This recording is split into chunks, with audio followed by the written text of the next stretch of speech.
Bonjour à toutes et à tous. C'est un plaisir de vous retrouver pour cette troisième conférence sur environnement et société en Mésopotamie. Aujourd'hui, nous allons aborder un aspect de l'histoire environnementale qui, bien au-delà de l'histoire mésopotamienne, a fait couler beaucoup d'encre depuis un peu plus d'une décennie. Je veux bien sûr parler du rapport entre changement climatique et changement social, qu'il soit perçu de façon positive ou de plus en plus souvent négative. Pour ce faire, il convient d'adresser en détail ce que je nomme ici le paradigme climatique, c'est-à-dire un discours issu du monde académique, mais qui se répand aujourd'hui largement hors de la tour d'ivoire, selon lequel le climat, et particulièrement ses changements abrupts, ont de tout temps été l'un des, sinon même le facteur déterminant du changement social. Un premier point à noter est que ce paradigme n'est pas, loin s'en faut, limité aux études sur le Proche-Orient ancien. Je suis assez prêt à parier que tous dans le public avaient au moins une fois dans votre vie été confrontés à des titres de journaux ou de sites internet du genre de ceux présents à l'écran. Virtuellement tous les peuples ont un jour ou l'autre vu leur histoire présentée sous l'angle d'une adaptation réussie, ou plus souvent ratée, au changement climatique. Naturellement, ce n'est pas un hasard si ces études se sont développées en parallèle avec la prise de conscience croissante du changement climatique d'origine anthropique, suite à la création du GIEC et à la publication de son premier rapport au tournant des années 1990. Comme toujours, les questions que nous nous posons sur le passé sont informées par les priorités du présent, et nombre de ces études reflètent implicitement ou explicitement un désir de chercher de potentiels parallèles entre le passé et notre futur.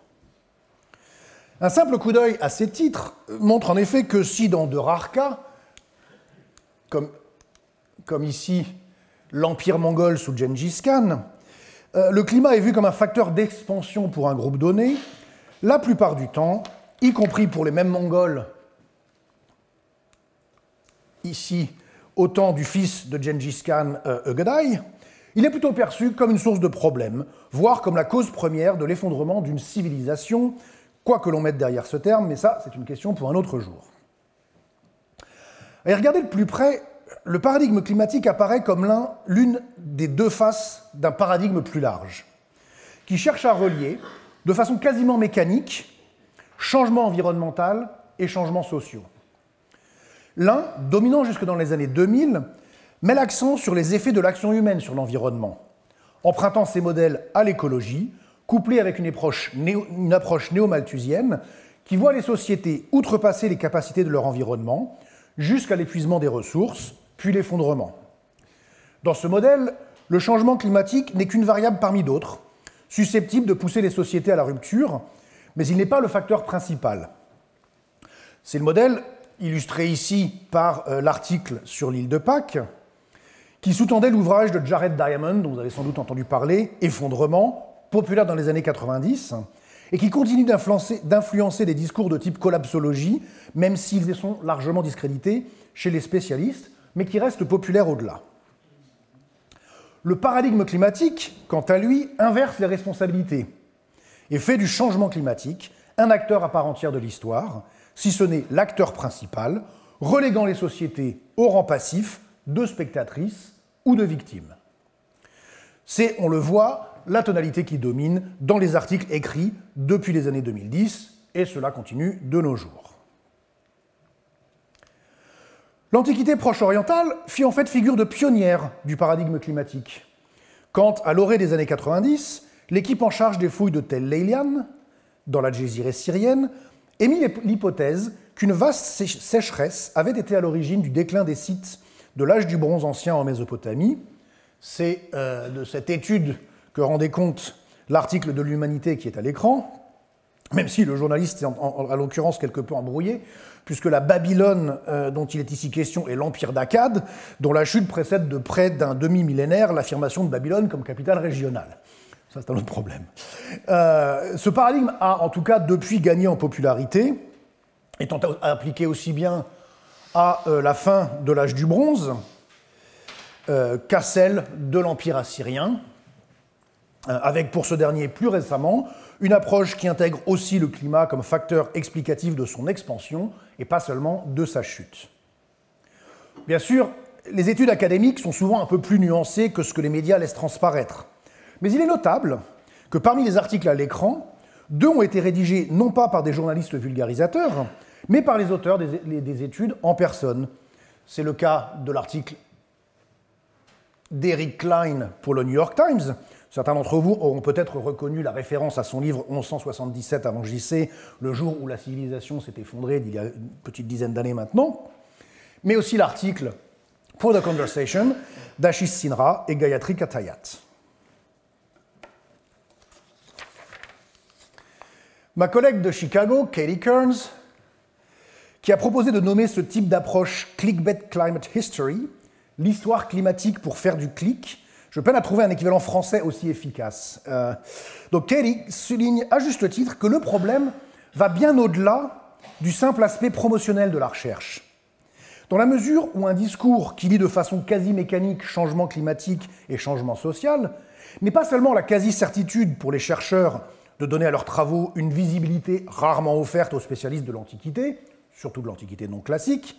mais aussi, de plus en plus, la condition sine qua non pour voir leurs demandes de financement acceptées et leurs articles publiés dans des revues prestigieuses comme Science, Nature ou PNAS. Comme l'a rappelé Mike Hulme, les études portant sur le rôle du climat dans l'histoire humaine doivent toujours éviter deux écueils. Le déterminisme climatique, d'une part, qui fait du climat le principal, voire l'unique, facteur déterminant des caractères sociaux, voire individuels, d'un groupe humain donné, selon une tradition qui remonte à l'Antiquité gréco-latine, aujourd'hui largement discréditée, mais qui avait encore de nombreux partisans dans la première moitié du XXe siècle, chez des géographes comme Ellsworth Huntington, Ellen Temple ou Friedrich Ratzel. L'autre écueil est celui que Hulme appelle l'indéterminisme climatique,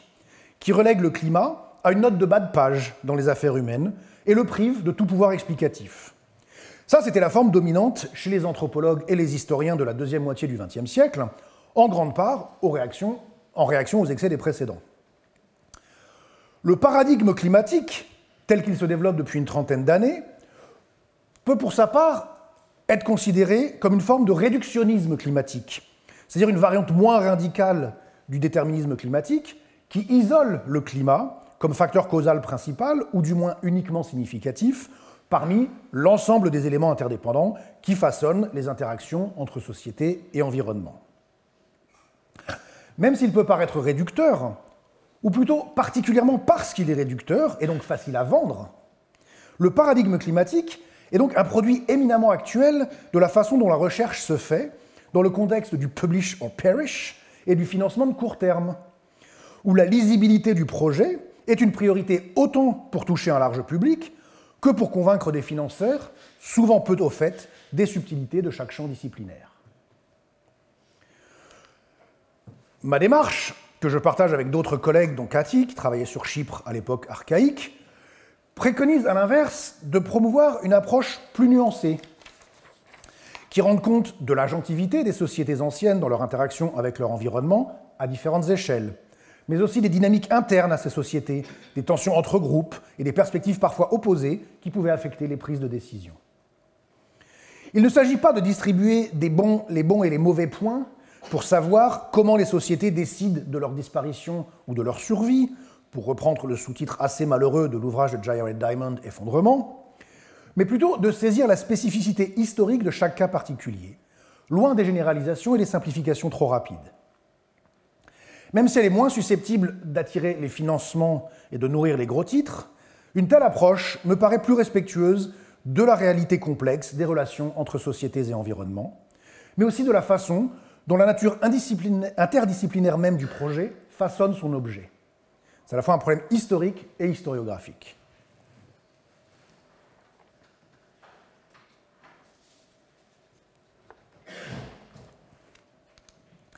Un premier exemple sur lequel je souhaite revenir aujourd'hui est celui par lequel le paradigme climatique fit son retour en force dans le discours archéologique sur la Mésopotamie, grâce aux travaux de Harvey Weiss et son équipe de Tel Leilan dans les années 90, pour expliquer un dépeuplement massif observé sur le site et ses environs vers la fin de l'âge du bronze ancien, donc dans les derniers siècles du 3e millénaire avant notre ère. L'hypothèse originale d'une éruption volcanique, portée par Weiss et Marie-Agnès Courty dans l'article pionnier publié par Science en 1993, a depuis été abandonnée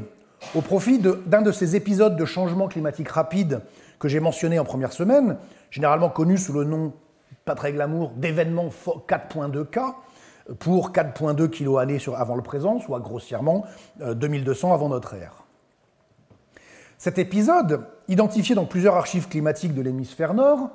a été causé par un affaiblissement des vents d'ouest issus de l'océan Atlantique, avec pour conséquence une aridification relativement brutale du climat méditerranéen, et donc par extension, si vous vous rappelez ce qu'on a vu en première semaine, de celui de la Mésopotamie, mais aussi, de façon encore mal comprise, de la mousson de l'océan Indien. Le résultat, en ce qui nous concerne, fut une aridification assez rapide du climat, que Weiss a proposé de nommer une méga-sécheresse, qui aurait duré environ 300 ans, avant un retour à la normale autour de 1900.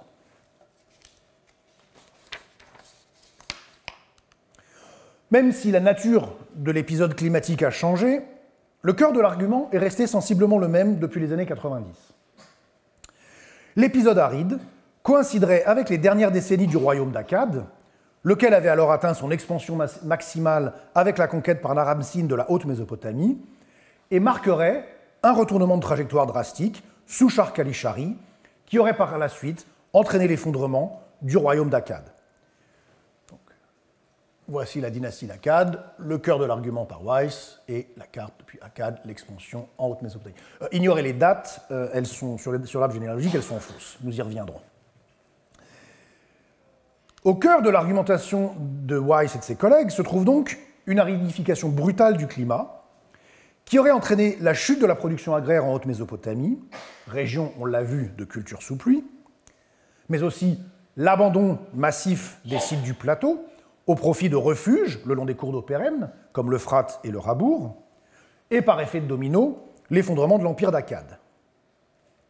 Ce collapse, qui ne serait qu'un exemple parmi d'autres, aurait permis l'implantation de populations non sédentaires vivant de l'élevage, les Amorites, qui dominent la Haute-Mésopotamie lorsque les sources archéologiques et textuelles redeviennent abondantes autour de 1900. Voilà le cœur de l'argumentaire. Alors, au risque de vous décevoir, je veux évacuer sans plus de cérémonie la question de savoir si la sécheresse observée en Haute-Mésopotamie aurait pu causer la chute d'Akkad, parce que la théorie de l'agro-impérialisation du Nord par le Sud ne repose que sur des bases archéologiques et textuelles bien trop ténues pour que l'on puisse réellement en tirer la moindre conclusion. Comme l'a noté Jason Earl, hormis la présence à Nagar, Tel Brak, d'un large bâtiment administratif peut-être inachevé, datant du règne de Naram-Sin, les traces archéologiques de la présence akkadienne dans le nord sont plus ou moins inexistantes. De même, les deux textes cités par Weiss à l'appui de son hypothèse, qui sont ici à l'écran, sont on ne peut plus opaques, et il n'est pas du tout clair que cela témoigne d'une politique d'importation de grains depuis le plateau de Djéziré vers la plaine alluviale, comme ils le suggèrent. Tout ce qu'ils nous disent, c'est que des quantités importantes de grains étaient mesurées en divers endroits, comme Sippar, en Babylonie du Nord, la Galsuen, un lieu par ailleurs inconnu, ça c'est pour le premier texte, mais aussi à El Choum, même si là on ne sait même pas à quoi 160 fait référence en termes de quantité. Donc El Choum, un terme là encore inconnu par ailleurs, sur une bulle d'argile qui a été retrouvée à Chagar Bazar en Mésopotamie du Nord.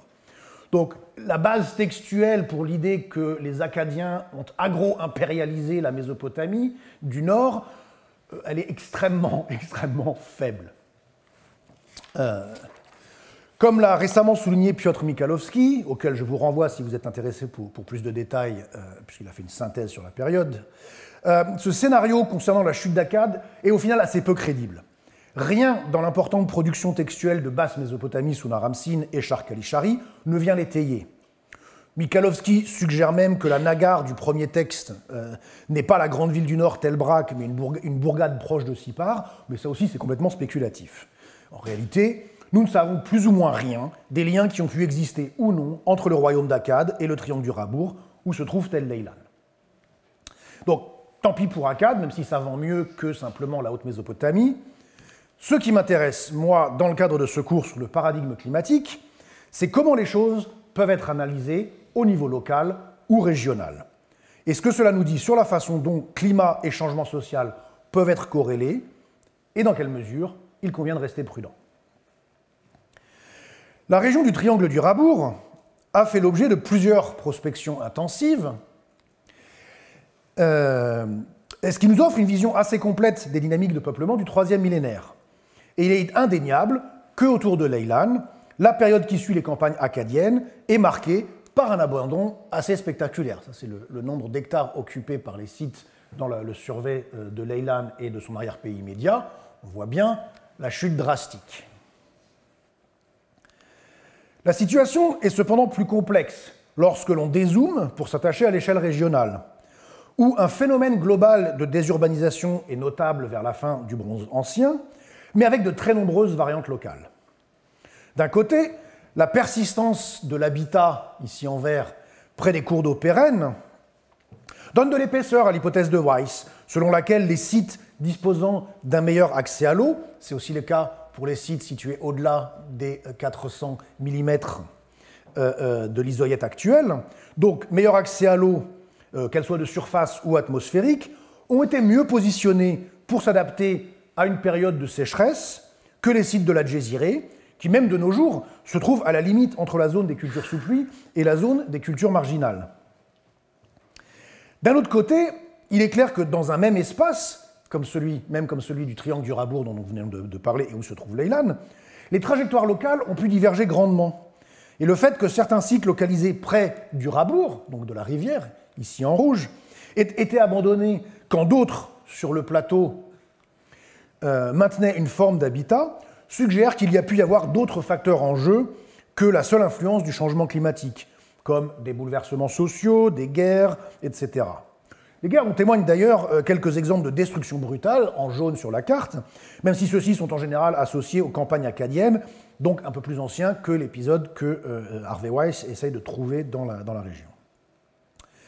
Dans quelle mesure, dès lors, est-il possible de relier le changement climatique enregistré dans les archives climatiques et le changement social attesté par l'archéologie?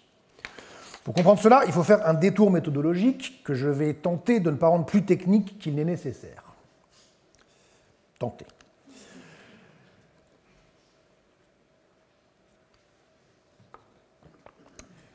D'une manière générale, les archives climatiques s'attachent à la très longue durée, sur des dizaines, voire des centaines de milliers d'années. Il existe plusieurs méthodes pour dater une archive climatique en fonction de sa nature, mais pour des raisons pratiques et de coût, seuls quelques points de la séquence sont datés par ces méthodes, et les points intermédiaires sont extrapolés de façon statistique, avec plus ou moins de précision. Parfois, un même point d'une archive climatique peut couvrir plusieurs dizaines, voire centaines d'années, ce qui la rend virtuellement inutile pour une étude historique. Certaines méthodes de datation ont une résolution assez élevée, de l'ordre de la décennie ou du groupe d'années, mais elles sont rares en Mésopotamie. La datation dendrochronologique, par exemple, est limitée par la rareté des arbres indigènes, et les archives environnementales trouvées dans des contextes archéologiques, comme les charbons de bois ou les restes de plantes, n'offrent pas la perspective diachronique nécessaire pour évaluer le changement climatique au cours du temps. La méthode de datation la plus courante, par radiocarbone, est par ailleurs presque toujours problématique. Si la décomposition de l'isotope du carbone 14, qui permet de dater les résidus organiques, se fait à un rythme constant, la teneur en carbone de l'atmosphère a quant à elle changé au cours du temps, ce qui change la valeur que l'on peut retrouver dans l'analyse du radiocarbone. Ce qui fait qu'une même date, produite par l'analyse isotopique, peut correspondre à différentes dates absolues, en particulier pour les échantillons vieux de plus de 2500 ans, qui sont ceux qui nous intéressent dans le cadre de ce travail. Grâce à la dendrochronologie pour les périodes récentes et à d'autres méthodes pour les très hautes époques, des courbes de calibration, comme celle ici à l'écran, permettent de relier les deux types de dates avec des marges de certitude plus ou moins grandes selon les échantillons. Qu'est-ce que ça veut dire ?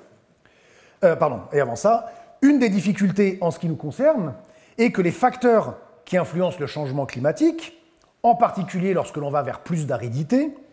affectent également la teneur en CO2 de l'atmosphère. C'est pourquoi les épisodes de changement climatique rapides que l'on retrouve dans les archives climatiques correspondent toujours à des plateaux dans la courbe de calibration, comme ce que l'on voit ici à l'écran, ce qui rend difficile, voire impossible, une datation avec une précision pertinente à l'échelle historique. Par exemple, sur les exemples donnés par Stuart Manning dans son article, si vous voulez vraiment comprendre les détails, l'article de Stuart est vraiment très très bien, on peut voir que ça, c'est la date radiocarbone que le labo renvoie après analyse de votre échantillon.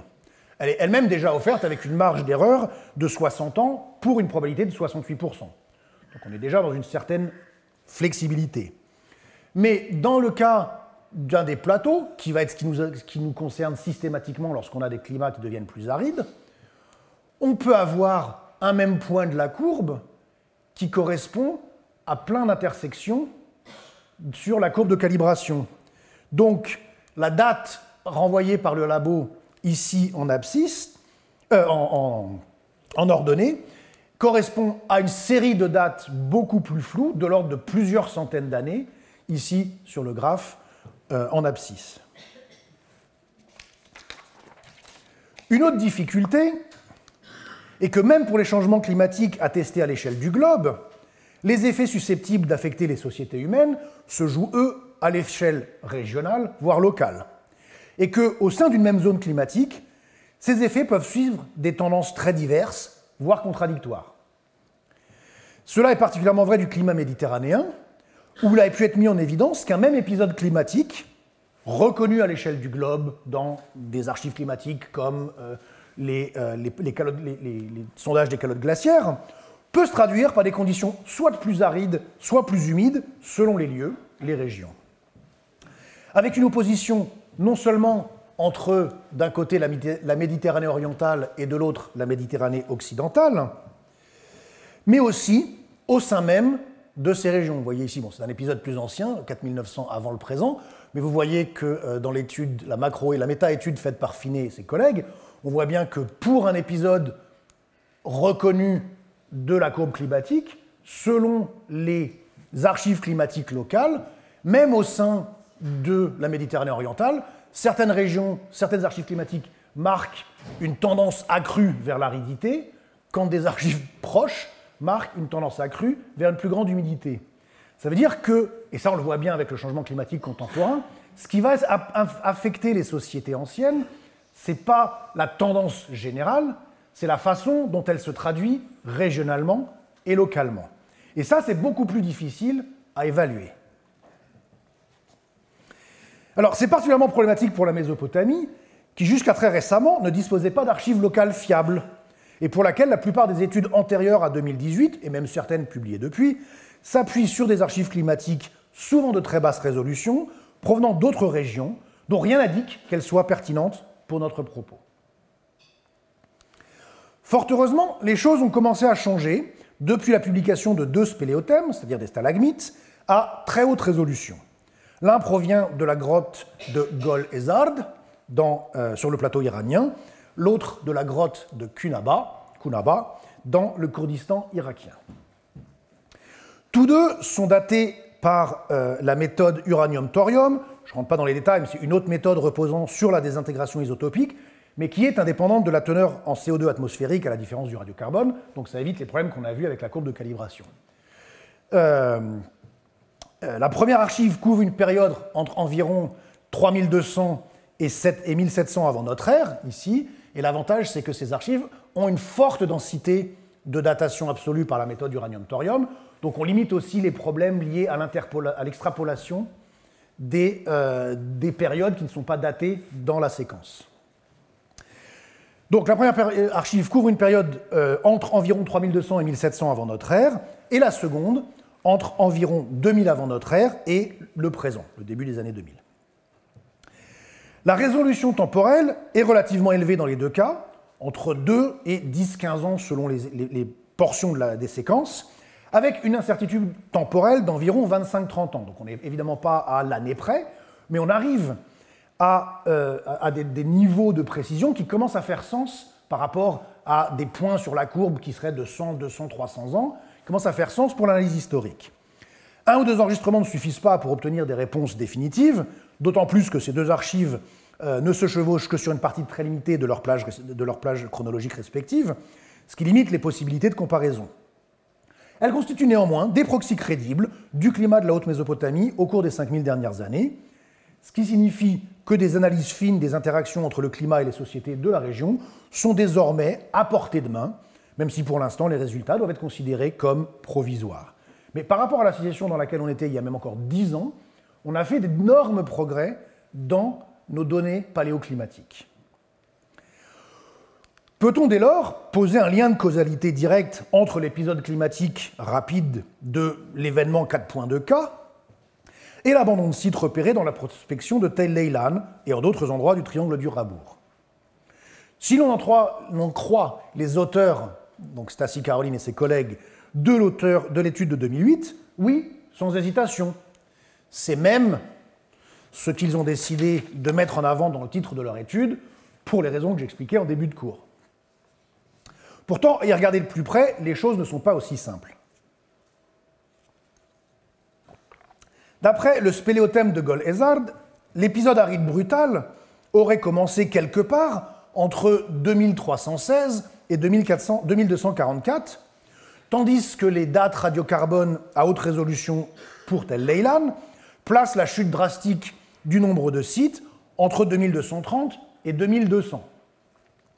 et l'abandon complet de la région dans les siècles suivants. Donc nominalement, le scénario d'un abandon de la région dû au changement climatique est crédible,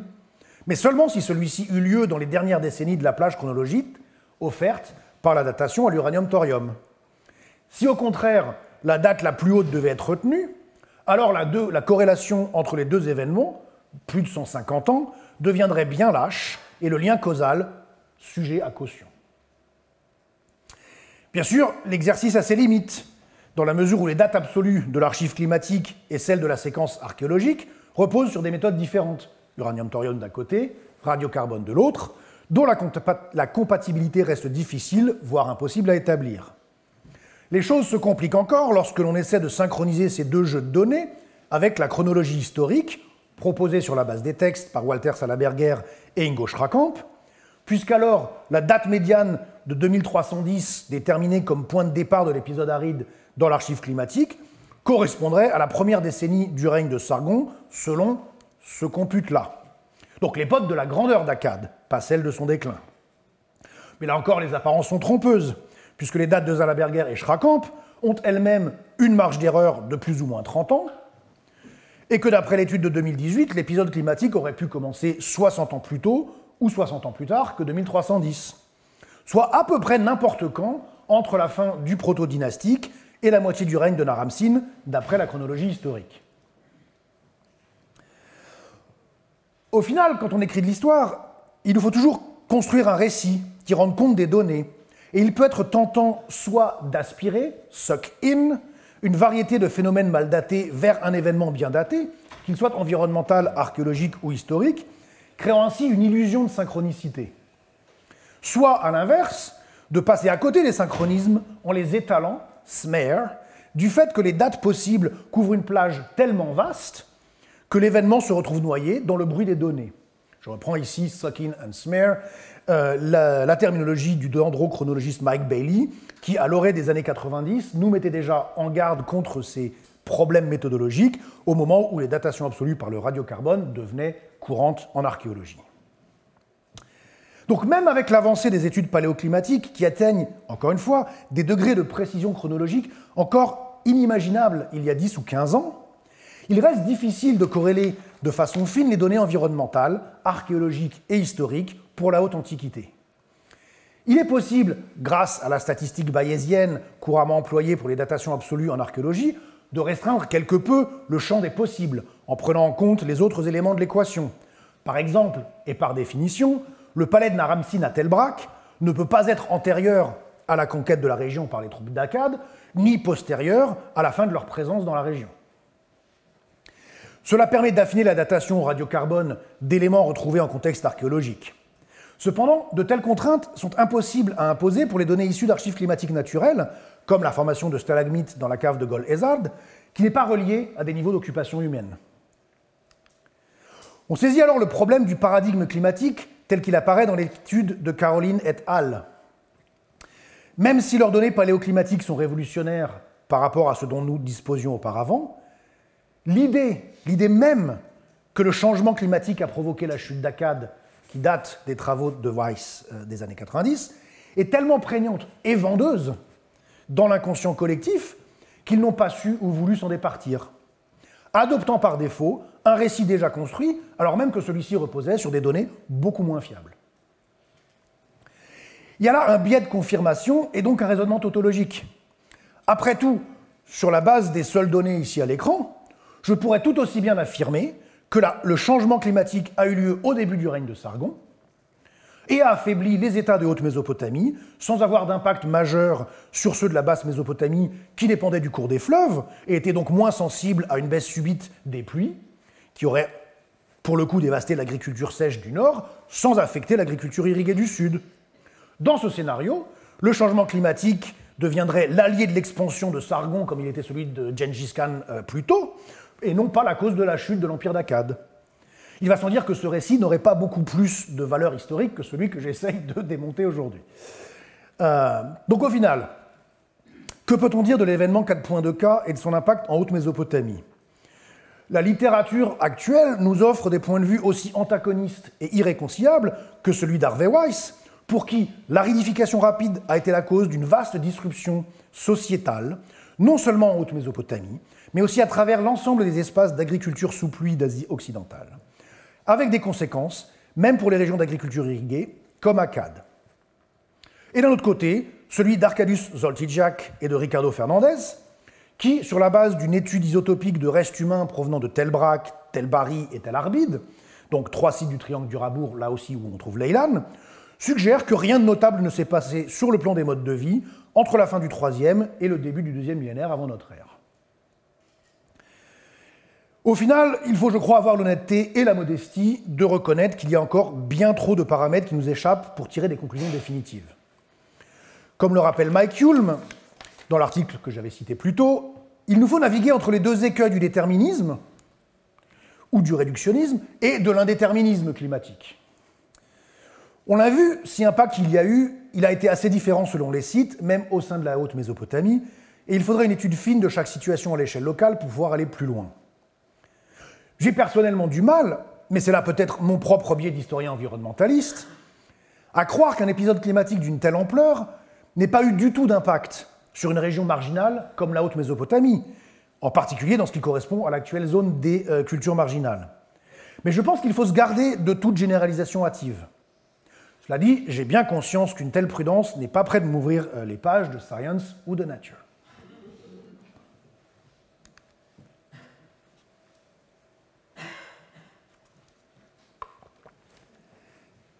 Si la publication de l'archive climatique de Gol-Ezard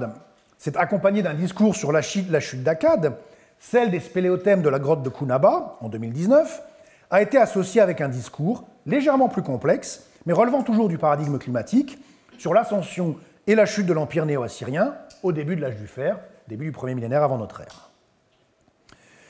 À dire vrai, et c'est je pense un symptôme du poids grandissant du paradigme climatique comme modèle explicatif dans nos disciplines, l'idée de faire du climat la cause première de l'effondrement assyrien n'a pas attendu la publication des données de Kunaba, puisqu'elle avait déjà été proposée par l'anthropologue Adam Schneider et la syriologue Selim Adale en 2014 dans la revue Climatic Change. Leur argumentaire mêle un discours néo-malthusien avec une approche déterministe du rôle du climat sur les sociétés, ce qui propose très rapidement que le cœur de l'empire assyrien, le triangle Achour, Ninive, Arbel, après avoir connu une augmentation démographique dramatique suite aux déportations orchestrées par l'Empire, avait perdu en capacité de résilience lorsqu'une sécheresse massive a frappé la région au milieu du 7e siècle. Cela aurait réduit la capacité de la Syrie à répondre aux chocs extérieurs, y compris la pression ultime exercée sur le cœur impérial par les armées babyloniennes et mèdes. Paradigme climatique assez basique.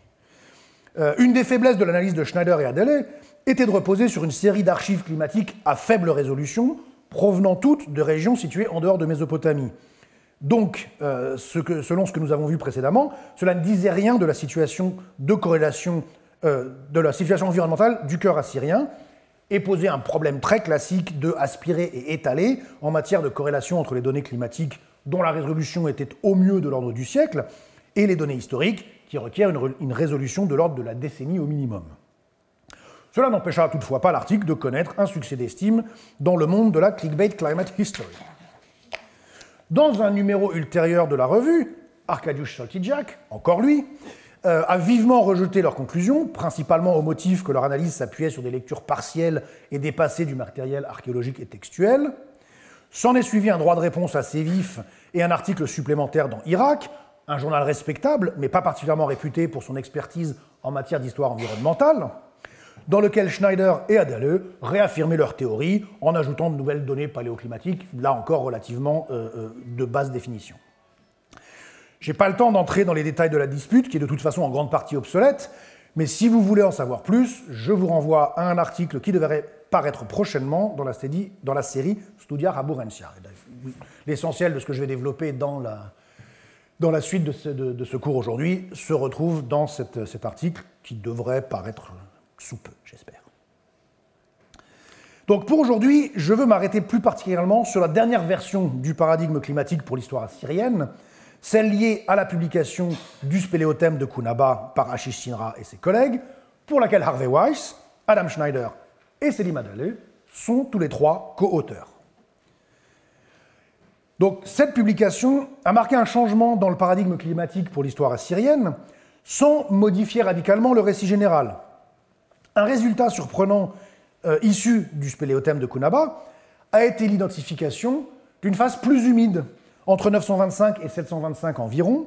culminant avec ce que les auteurs appellent le méga-pluvial assyrien, entre 850 et 740,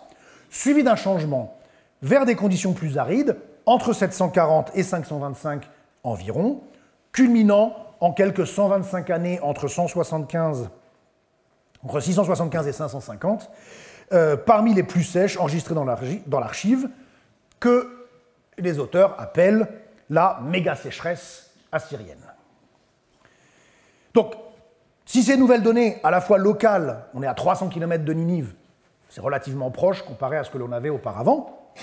et de bien meilleure résolution que celle initialement utilisée par Schneider et Adale, confirment l'épisode aride du dernier siècle de la domination assyrienne, elles contredisent en revanche les données des archives non mésopotamiennes qui suggéraient que le premier âge du fer avait connu une tendance à la rédification et maintenant on se retrouve avec un méga pluvial à la place. Ça vous donne une idée des problèmes que l'on peut avoir lorsque l'on essaye de combiner des données de ce genre. Le discours historique associé à ces nouvelles données est résumé par le schéma à l'écran qui provient de l'article de 2019. Le changement climatique est désormais considéré comme un facteur clé de l'expansion de l'histoire assyrienne dès le début du premier millénaire, sur la base d'une corrélation entre le méga pluvial et l'expansion, les principales phases d'expansion impériale assyrienne, entre 920 et 730, tandis que la méga sécheresse est vue comme la cause de l'effondrement impérial entre 660 et 600 avant notre ère. Ce nouveau paradigme climatique a commencé à faire son chemin dans les synthèses historiques sur la Syrie, même si, dans son récent ouvrage, Eckhard Fram a exprimé quelques réserves, suggérant que le changement climatique aurait été tout au plus l'un des nombreux facteurs ayant joué un rôle dans la chute de l'Empire. Il a souligné d'ailleurs que la phase proprement impériale du développement néo-assyrien a réellement commencé avec le règne de Tiglath-Phalasar III, entre 744 et 727, ce qui rend plutôt improbable que le méga pluvial, qui s'est terminé vers 740, ait eu beaucoup à voir avec l'expansion impériale proprement dite. Dans un exercice intellectuel assez proche de celui que j'ai proposé plus tôt pour l'époque d'Akkad, il suggère même qu'au contraire, le renversement vers l'aridité aurait pu être l'une des nombreuses incitations pour les Assyriens à s'étendre au-delà de leur zone de domination traditionnelle, à côté d'une vague d'épidémies au milieu du 8e siècle et de raisons idéologiques bien connues par ailleurs. Fram souligne également les difficultés que la perte des provinces occidentales et de la Babylonie dans la seconde moitié du 7e siècle aurait pu avoir sur la capacité de l'Empire à subvenir à ses besoins en période de plus grande aridité, et mentionne l'existence de crises économiques à divers points entre les années 640 et 620, attestées par les textes néo-assyriens, tout en soulignant que d'autres années au cours de cette période indiquent un retour à des conditions normales. On n'est pas sur 40 ans de crise. Donc bien que les données de la grotte de Kunaba, avec leur haute résolution chronologique, soient moins sujettes à l'effet aspiré et étalé que les études précédentes, les auteurs n'expliquent nulle part comment de tels changements climatiques auraient pu affecter la Syrie. Ce que je vais essayer d'aborder en me concentrant sur les aspects pour lesquels une corrélation entre changement environnemental et activité humaine peut être suggérée, au moins en théorie. Pour des raisons pratiques, j'utilise la division de l'époque néo-assyrienne suivie par le volume de synthèse édité par Eckhard Fram en 2017, selon laquelle la première phase de l'histoire néo-assyrienne peut être divisée entre une période de reconquête, entre les règnes d'Ashurdan II et de Salmanasar III, et une période de fragmentation et de faiblesse royale de l'époque de Shamshi-Adad V à celle d'Ashur-Nerari V. Comme souligné par Sinra et al., cette phase hégémonique, pour reprendre cette fois une terminologie de Karen Radner, correspond à peu près au changement de dynamique climatique, avec le passage d'une phase plutôt aride à la fin de l'âge du bronze vers une phase humide au début de l'âge du fer, bien installée autour de 925. La seconde phase, que Karen Radner appelle territoriale de l'impérialisme assyrien, peut à nouveau être divisée entre une période de genèse impériale, de Tiglath-Phalazar III à Sargon II, un apogée impérial des successeurs de ce dernier jusqu'à Ashurbanipal, et enfin la chute sous les derniers rois assyriens. De manière contradictoire pour le paradigme climatique, et comme noté par Fram d'ailleurs, aucune de ces périodes, des plus glorieuses aux plus infâmes du point de vue assyrien, ne s'est produite durant le mégapluvial. Les réalisations souvent célébrées de Tiglath-Phalazar III coïncident à peu près avec le changement de la dynamique climatique et les débuts de la phase aride, tandis que l'apogée impériale de la Syrie correspond quant à lui aux années les plus arides. En comparaison, les dernières décennies de l'Empire assyrien ont été plutôt favorables en termes de précipitations comparées à celles des grandes heures de l'Empire, à l'époque où les Assyriens atteignent les limites du monde connu et conquièrent même brièvement l'Égypte.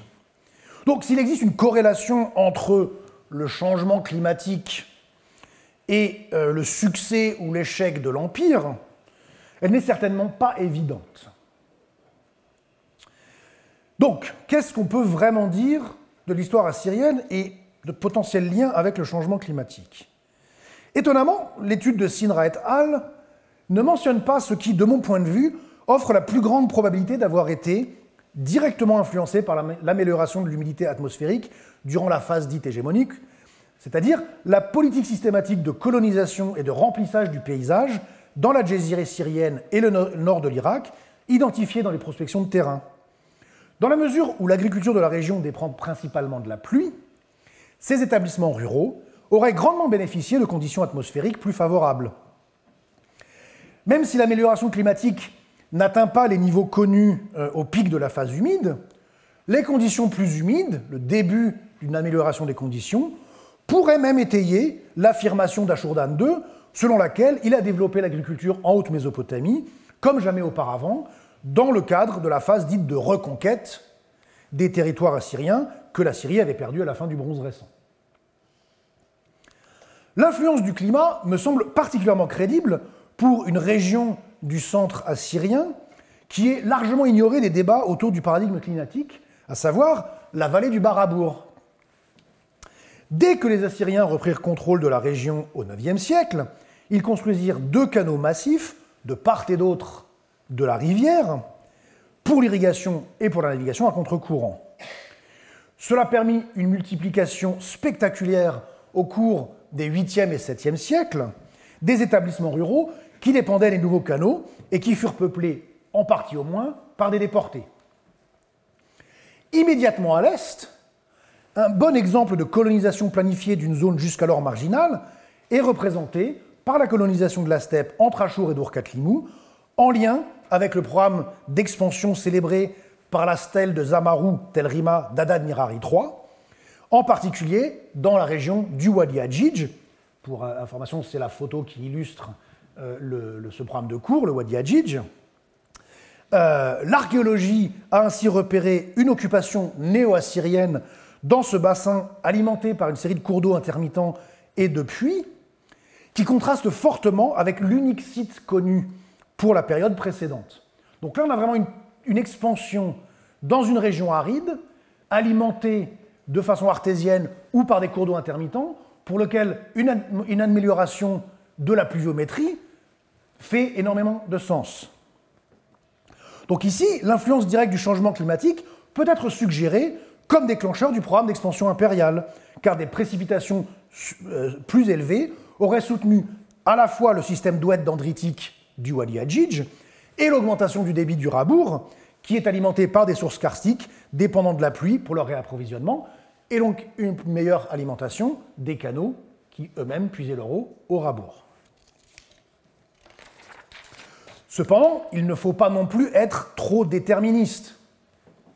La colonisation du Wadi Hadjidj a certes commencé au 8e siècle, la phase B de la prospection du Wadi par Pfelsner,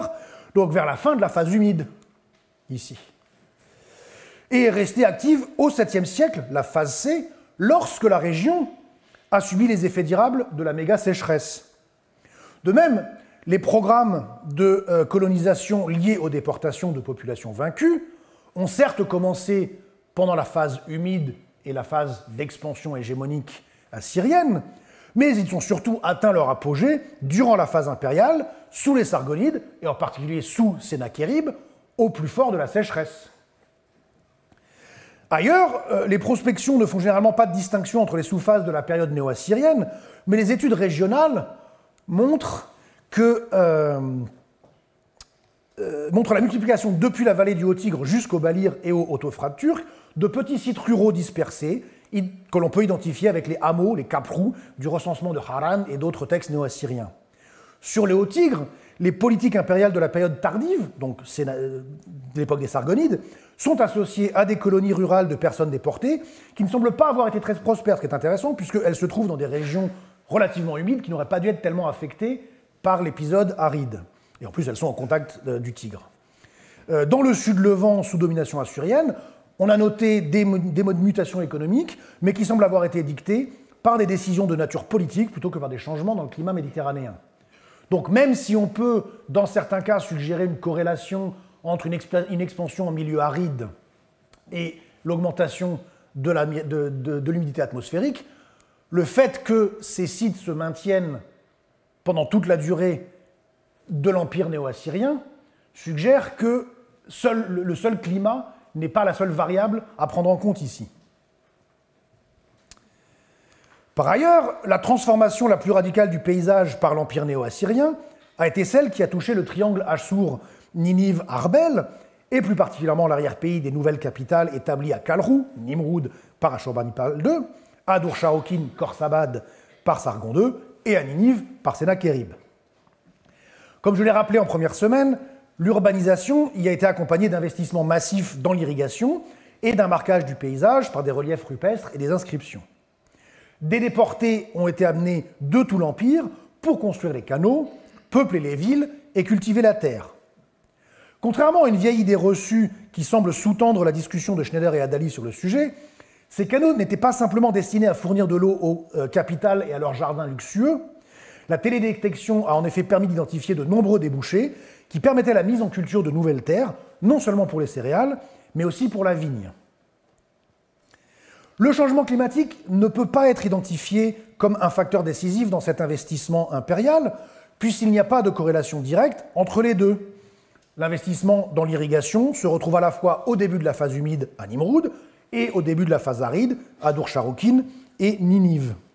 En revanche, et c'est quelque chose qui n'est pas pris en compte dans l'étude de Sinra et al., il est probable que ces canaux ont pu aider à mitiger les effets de la sécheresse, d'après une modélisation de l'apport d'eau dans le système mis en place par Sennachérib, qui est en cours de publication et dont je suis un des co-auteurs. Par ailleurs, il a été suggéré que la mise en valeur de la plaine de Bora au IXe siècle ait pu recourir à l'utilisation de kanats, des réseaux souterrains permettant d'amener l'eau de nappe phréatique vers les champs, ce qui aurait encore augmenté la résilience du système. Donc au final, il existe guère d'arguments convaincants pour faire du changement climatique le moteur premier de l'histoire néo-assyrienne, que ce soit son expansion ou son déclin. L'étude de l'implantation dans la région du Wadi Hadjidj suggère même une décorrélation entre les deux facteurs. On l'a vu, la colonisation de la steppe a commencé lorsque les conditions atmosphériques étaient plus favorables, Mais le fait le plus notable est qu'elle s'est maintenue jusqu'à la chute de l'Empire. Et ce n'est qu'après, et ce alors même que les conditions étaient devenues nettement moins propices au maintien d'un habitat sédentaire dans cet espace marginal. Ce n'est qu'une fois les structures impériales abolies que la région a été abandonnée. De même, l'étude des dynamiques régionales en Haute-Mésopotamie, dans les années qui suivirent la chute de l'Empire assyrien en 610, montre que si l'ancien cœur autour de Ninive et Arbel a été systématiquement dévasté et abandonné, ce ne fut pas le cas de régions pourtant bien plus sensibles au changement climatique, comme le Barrabour, ou même l'ancienne capitale religieuse Achour. Clairement, c'est le choix politique des nouveaux maîtres mèdes et babyloniens qui explique l'abandon de certaines régions du désormais ex-empire assyrien et pas d'autres, et pas le climat. Pour conclure, je voudrais attirer votre attention sur un élément du paradigme climatique et de la climate history qui me paraît particulièrement pernicieux, à savoir le choix de mots chocs tels que méga sécheresse et méga pluviale, qui, en insistant sur le caractère hors norme des épisodes climatiques, rend plus crédible l'idée d'un lien de causalité entre changement climatique et histoire politique. Sindra et al. Vont même plus loin puisqu'ils affirment que dans les données du spéléothème de Kunaba, le méga pluvial des années 850-775 représente une augmentation de 15 à 30% de la quantité de précipitations en saison froide par rapport à la période 1980-2007 de notre ère, dans les données de leur stalagmite, évidemment. On compare ce qui est comparable au sein du même système. Le problème, il n'est pas dans l'étude des données, il est dans leur choix. Parce que le point de comparaison moderne, 1980-2007, comprend précisément les années les plus touchées par le réchauffement climatique d'origine anthropique dans l'archive, et donc la période humide est évaluée comme méga, 15-30% plus humide, par comparaison avec la seule vraie méga sécheresse que la région ait réellement connue depuis 4000 ans, celle liée au changement climatique d'origine anthropique. Et le spéléothème ayant été recueilli en 2007, ça ne compte même pas la dernière décennie et demie, voire quasiment bientôt 20 ans, qui est encore plus sèche. Il en va de même pour la méga sécheresse des années 740-550. Les auteurs déclarent que la sévérité de la méga sécheresse assyrienne est comparable en magnitude à la sécheresse postérieure à 1980. Mais en fait, cela est contredit par leurs propres données. Comme le montre clairement le graphe à l'écran, où j'ai placé en regard les données des spéléothèmes de Kunaba pour la méga sécheresse assyrienne, je mets des guillemets, c'est leur expression, et pour la période commencée avec la révolution industrielle dans les années 1880, il apparaît très clairement que la prétendue méga sécheresse n'est en rien comparable avec les dernières